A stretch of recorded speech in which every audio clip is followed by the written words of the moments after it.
Es diu que la unió fa la força i també l'entesa. El projecte Parks and People de la Comissió Europea s'agafa al programa d'agermanament entre ciutats europees i es demana una nova missió. Servir de punt de trobada entre localitats de xicotetes dimensions per a debatre sobre temàtiques mediambientals sempre des del punt de vista de la gestió municipal.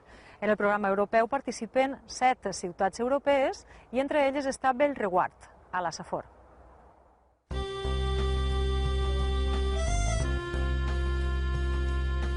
L'Alqueria del Duc ha passat de ser una casa senyorial rústica del segle XVI a allotjar l'actual centre de desenvolupament turístic de la Comunitat Valenciana.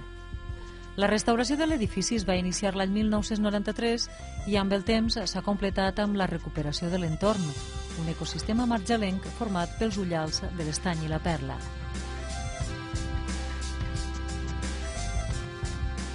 L'espai, ara inundat i cobert per la vegetació típica dels aiguamolls valencians fa no res, estava sembrat de tarongers. La reconstrucció paisatgística ha permès recuperar el funcionament hídric de la marjal, així com la flora i la fauna autòctones. També s'ha creat un arborètum i una senzilla xarxa de camins i sendes per a facilitar als visitants el seu passeig pel que queda ara a Gandia de l'antic rosari de zones humides que cobria tot el litoral valencià. La recuperació del paratge la va emprendre l'Ajuntament de Gandia i ara està en mans de la Fundació Biodiversitat, que depèn del Ministeri de Medi Ambient. Encara queda molt per fer, com ara seguir ampliant la superfície marjalenca amb l'adquisició de nous ullals entre camps de tarongers, però el fil està solt i només cal anar estirant-lo amb paciència. A escassos metres de l'Alqueria del Duc, una construcció de fusta envoltada per parcel·les on creixen diverses espècies botàniques. És l'Aula de la Natura, la seu del CEUM, el Centre Espanyol de Zones Humides. A l'interior, un grup de persones escolta la seva directora, Maria José Vinyals. Ha sigut un treball molt dur invertir la morfologia del territori. Són membres del projecte europeu Parks and People, Parcs i Persones, destinat a potenciar l'intercanvi d'experiències en matèria ambiental entre diferents ciutats d'Europa. En el nostre cas som 7 participants.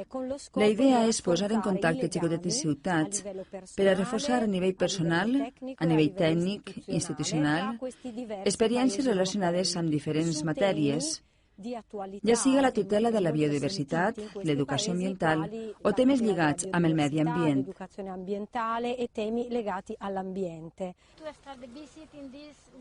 La comitiva europea està així convidada per l'Ajuntament de Bellreguard, únic representant espanyol en el projecte. La localitat saforenca va ser seleccionada arrel d'un dels requisits de la Unió Europea, l'existència prèvia d'un projecte d'agermanament entre ciutats europees.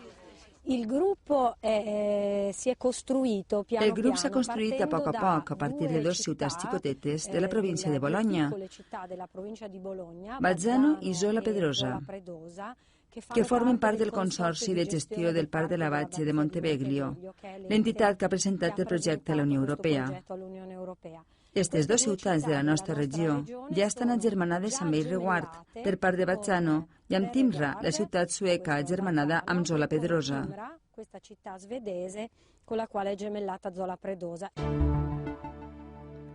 Bologna, Suècia i Espanya primer. Després s'afegiren Eslovènia, la República Txeca, Hongria i França. Entre totes sumen 2 parcs naturals protegits i 5 ciutats de grandària mitjana. El contacte entre els municipis no és virtual. Cada 2 mesos un fa d'anfitrió durant una setmana i mostra a la resta les polítiques mediambientals dutes a terme en cada poble. La primera trobada va tindre lloc a Monteveglio, a Itàlia. Ara ha tocat el torn a Bellreguard. Cadascun dels participants du el seu territori amb els pros i contres davall l'aixella. Els mateixos objectius del projecte Parks and People marca que han de ser experiències vivencials, és a dir, hem de viure, hem de xafar els llocs, sentir, escoltar els tècnics, els professionals, intercanviar experiències al voltant del que vegem i la relació entre pobles i persones, que és en definitiva el que pretén la Comissió Europea. El Parc de la Badia di Monteveglio és l'ànima del projecte Parks and People, una àrea protegida de 1.000 hectàrees pròxima a Bologna i zona d'influència de dos de les ciutats participants, Bassano i Zola Pedrosa. El seu és un paisatge mosaic on natura i éssers humans han de conviure. El seu fort és l'educació mediambiental. La conservació de la natura implica regles i limitació de l'activitat humana, i això no sempre és fàcil d'acceptar per a aquells que treballen en el nostre territori. D'ací que una de les nostres accions o objectius sigui la comunicació, el convenciment, per dir-ho d'una manera senzilla, l'harmonització d'estos dos aspectes. Timrå és, amb 18.000 habitants, un xicotet municipi costaner del nord-oest de Suècia. Té un paisatge variat amb oceans, boscos, muntanyes, pantans i també deserts. La principal activitat econòmica del municipi és la indústria forestal. Timrå, a més, és membre de la xarxa europea de municipis energèticament sostenibles. Amb el projecte, esperem que algunes persones coneguen com es fan les coses en altres llocs, perquè es pot protegir la natura i alhora crear desenvolupament econòmic al municipi. Pot ser mitjançant el turisme, l'estalvi d'energia o alguna cosa semblant. Volem adquirir noves experiències per a la gent dels nostres pobles i ciutats.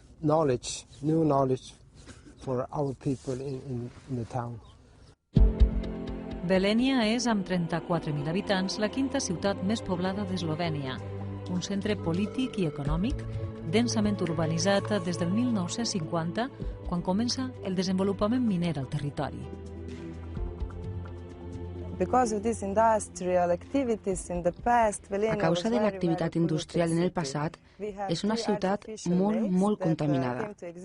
Tenim 3 llacs artificials, provocats per l'activitat minera. Els llacs estaven realment morts, és a dir, no hi havia terres vives, plantes o animals, i el poble de Velenia va iniciar un programa de rehabilitació fa 10 anys per a resoldre el problema. Podríem dir que és un exemple europeu sobre com resoldre el greu problema mediambiental que teníem.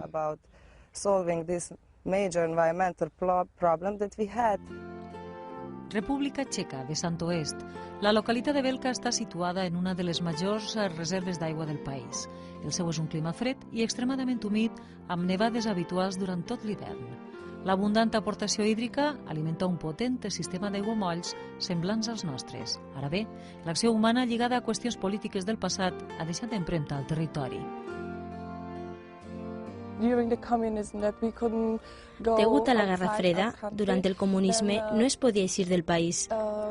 Aleshores teníem dins el terme municipal de Velka una caserna de l'exèrcit de grans dimensions.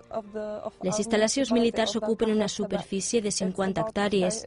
La central, quan acabaren els problemes militars, va quedar abandonada, totalment buida.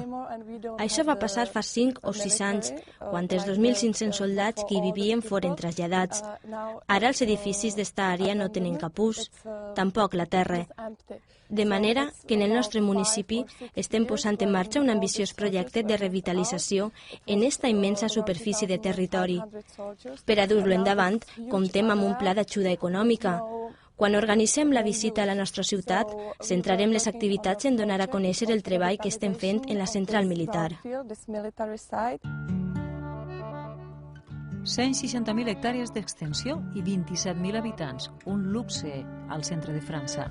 El Parc Natural Regional de l'Ecos du Quercy ocupa tot el departament de Lot. El paisatge és una alternança de plataformes calcàries i xicotetes valls fluvials. Entre els problemes, l'abandó de l'agricultura tradicional, retornar la joventut al camp i potenciar el turisme sostenible a partir dels seus recursos naturals, els objectius. Aujourd'hui, on a découvert Avui hem descobert un centre d'educació mediambiental de recuperació del medi.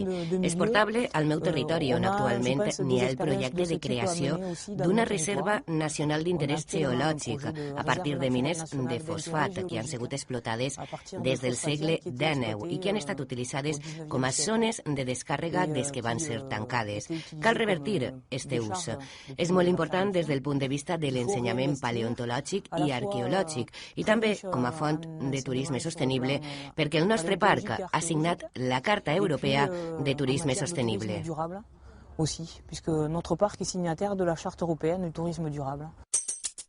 No arriba a 5.000 habitants i la superfície s'aproxima als 3 quilòmetres quadrats. Bellreguard és un poble agrícola i turístic partit en dos per la Nacional 332. Enguany ha començat el 2011 com a anfitrió del projecte europeu Parks and People. El seu plantejament ha estat clarament comarcal. És possible coparticipar en la gestió de tot el territori, no tant si el tens o no, no tant preocupats si el tens o no en el terme municipal, sinó que al final gaudim les avantatges i les desavantatges de tot l'espai en el que estem enclavats. I des d'aquesta perspectiva vam tratar de fer una setmana ampla en les mires i intensa en les activitats. La trobada europea ha combinat la teoria centrada en el debat sobre iniciatives relacionades amb el turisme sostenible amb la pràctica, així com una manera de relacionar economia i explotació sostenible del nostre territori. Els membres del projecte Parks and People conegueren la llotja de peix de Gandia. Después de haber visitado la cofradía y haberlos donado una charla, volem que s'emporten un missatge que nosaltres som com el termòmetre, podríem dir, de la mar. Si els pescadors van bé, la sostenibilitat del mig va bé. Si el pescador no té captures, vol dir que algo passa. Que n'hi ha vessaments, que n'hi ha regeneracions que no funcionen bé, que n'hi ha 1.000 coses en la mar, o sigui, ecològicament, que no són correctes.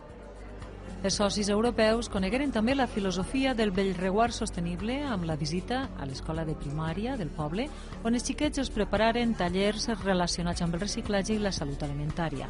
En aquest sentit, oferiren als visitants el seu esmorzar preferit, suc de taronja natural. Estem des del curs passat oferint a l'hora del recreo en l'escola suc de taronja natural a tots els xiquets i estem fent-ho d'una manera continuada des de fa 2 cursos. Això és una aposta també pel que tenim al nostre voltant, per als hàbits saludables. Taronges adquirides cada dia a la cooperativa agrícola de Bellreguard, on els responsables explicaren als nostres veïns europeus com es manipula la taronja abans d'arribar als mercats. I com que el marjalenc és el nostre ecosistema més singular, calia també descobrir el Parc Natural de la Marjal de Pego Oliva amb el seu peixet endèmic, el samaruc, com a punt d'enllaç amb el fràgil i castigat entorn. La visita al paratge va servir també perquè els nostres veïns europeus conegueren els pros i contres a l'hora de compatibilitzar la conservació de la zona humida amb el manteniment de les activitats econòmiques. Marjal i ecosistema marí van agafats per la mà. No podia faltar la visita a les platges saforenques i, entre totes, la de l'Auir, una de les poques que s'han salvat de la voràgine urbanitzadora dels últims anys al litoral mediterrani. La crisi del taulell, paradògicament, s'ha convertit en una alternativa de futur. Aquest urbanisme tan descontrolat a vegades ens aprofita per a fer pobles millors, ciutats més habitables i no tant llocs on desapareix el que realment ens interessa com a persones, que és l'espai on vivim i on gaudim de la societat i de les activitats que fem fora de les nostres feines i fora de casa. Questi sono territori molto diversi dai nostri, le problematiche hi ha un sono territori molt divers, vosaltres així teniu un turisme important que complica la gestió i la conservació d'esta àrea. Però crec que afrontar junts, amb una mirada externa, el problema local és de gran ajuda.